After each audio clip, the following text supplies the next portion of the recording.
कि 2027 कुंभ बहुत भव्य हो, बहुत दिव्य हो, देश भर से, दुनिया से करोड़ों करोड़ आस्थावान लोग यहाँ आए, उसकी तैयारियां कर रही है।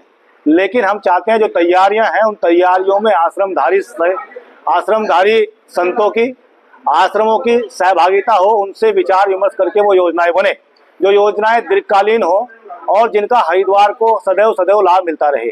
ऐसी योजना धरातल पर अभी दिखाई नहीं पड़ रही है और जो विकास कार्यों की गुणवत्ता है उसमें भी कहीं ना कहीं थोड़ा संदेहास्पद है, क्योंकि जितना कम समय बचा है उतने कम समय में उतनी व्यवस्थाएं का निर्माण करना बहुत नामुमकिन है। तो फिर जल्दबाजी में जो निर्माण कार्य होते हैं उनकी गुणवत्ता बहुत उचित नहीं हो पाती है। अब बरसात का मौसम है, बरसात में कैसे उतना अच्छा निर्माण कार्य हो पाएगा, तो एक तो ये। दूसरी बात ये है, अखिल भारतीय संत आश्रम परिषद ने हरिद्वार ही नहीं अन्य जगहों के भी आश्रमधारी संतों के लिए एक मांग पत्र कुंभ मेला अधिकारी महोदया को 19 जून को सौंपा था, जिसमें लगभग 30 मांग है। वो हरिद्वार के जो आश्रमधारी संत हैं उनको, उनके आश्रमों को कर मुक्त करना, टैक्स माफ करना, कुंभ के दौरान उचित व्यवस्थाएं देना, राशन आदि इत्यादि देना, ऐसी अनेकों अनेक मांग है, जिसमें सुरक्षा की मांग है, अग्निशमन की मांग है, बहुत सारी पार्किंग की मांग है, बहुत सारी मांगे हैं।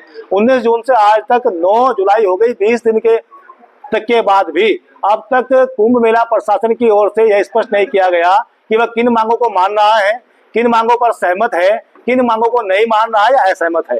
यानी कि इससे बात स्पष्ट होती है कि कुंभ मेला प्रशासन हरिद्वार के आश्रमधारी संतों और कुंभ मेले को लेकर के उदासीन है, वो बहुत सक्रिय नहीं है। यदि वो सक्रिय हो और बिल्कुल पूरी ईमानदारी से वो कुंभ को कराना चाहता है तो अब तक उस मांग पत्र पर चर्चा करता। और वो मांग केवल कुछ लोगों की नहीं है, वो हरिद्वार के हजारों हजार साधु संतों की मांग है।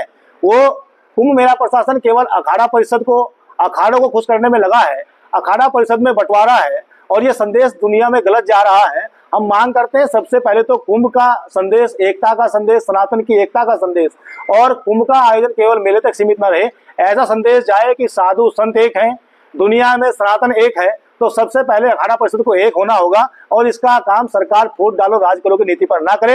कुंभ सबसे पहले वही कहे कि एक अखाड़ा परिषद लेकर के आओ, तब बात करे। नहीं तो सारे अखाड़ों के आश्रम अखिल भारतीय संत आश्रम परिषद के साथ जुड़ते जा रहे हैं, तो संत आश्रम परिषद के साथ बैठ करके बात करे और जो मांग है हरिद्वार के कुंभ को दिव्य भव्य करने की, उस पर काम करे, विचार करे।